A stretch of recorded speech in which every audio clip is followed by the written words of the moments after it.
আসসালামু আলাইকুম। আজকে আমরা দেখাবো যে আপনারা কিভাবে আপনাদের মোবাইলে বা ডিভাইসে 9 সিম সেটআপ করবেন। 9 সিম যে অ্যাডাপ্টারটা আছে বা যে কিটটা আছে এটা কিভাবে সেটআপ করবেন। এরকম একটা বক্সে আসে এটা। আপনি যদি সিঙ্গেল অর্ডার করেন সেক্ষেত্রে একটা বক্স পাবেন, আর যদি একাধিক অর্ডার করেন তাহলেও একটা বাক্সের ভিতরে ওরা পাঠায়। তো প্রথমত এরকম একটা জাস্ট কিট পাবেন বা অ্যাডাপ্টার পাবেন আপনারা। তো প্রথমে হচ্ছে এটাকে বের করে নিতে হবে। এটা জাস্ট একটা সিমের মতো। এই যে দেখতে পাচ্ছেন আমার সিম স্লট। আপনারা চেষ্টা করবেন যে মোবাইলের যে সিম ওয়ান যেটা ওইটাতে ইনসার্ট করার জন্য।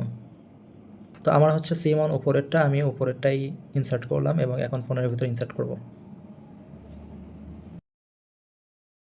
তো ওইটা আপনার যে কিট বা অ্যাডাপ্টার যেটাই বলেন ওইটা ইনসার্ট করার পরে আপনারা চলে আসবেন প্লে স্টোরে এসে সার্চ করবেন 9 সিম লিখে।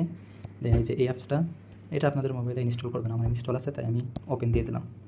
তো এখান থেকে দেখবেন যে অনেকগুলো অপশন আছে। এখান থেকে সিম অন সিম টু, মানে আপনার যে স্লটে এই কিটটা থাকবে সেটাই অটোমেটিক্যালি এটাই চলে আসবে। এই যে সিম অনে আছে আমার, তাই সিম অনে চলে আসছে। তো এখানে প্লাস আইকন আছে, এখান থেকে মূলত আপনার এই সিমটা স্ক্যান করতে হবে। তো প্রথমে প্লাসের আইকনের উপর ক্লিক করলে দেখবেন এখানে অনেকগুলো অপশন আছে। তো দেখতে পাচ্ছেন যে গ্যালারির মতো আইকন, এখান থেকে আপনি আপনার মোবাইলের ভিতরে থাকা বা গ্যালারির ভিতরে থাকা যেই কোনো কোড যদি থাকে সেটা স্ক্যান করতে পারবেন। আর সরাসরি যদি ক্যামেরা দিয়ে স্ক্যান করতে চান তাহলে এটা এখানে ক্লিক করলে আপনার ক্যামেরা ওপেন হয়ে যাবে। তো আজকে আমরা স্ক্যান করে দেখাবো যে গ্রামীণের যেই স্কিটো আছে, স্কিটোর সিম। তো ওপেন করে নিচ্ছি। তো এটার ওই পাশে আছে কিউআর কোড, এটা উল্টানোর সাথে সাথেই জাস্ট ওরা স্ক্যান করে নেবে অটোমেটিক।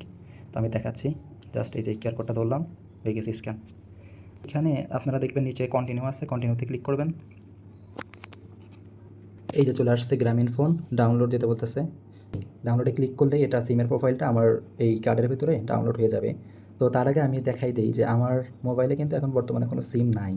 সিম ওয়ানে জাস্ট এই কিটটা আছে, কিন্তু এখানে নেটওয়ার্ক দেখাচ্ছে, এটা সম্ভবত কোনো গ্লিচ।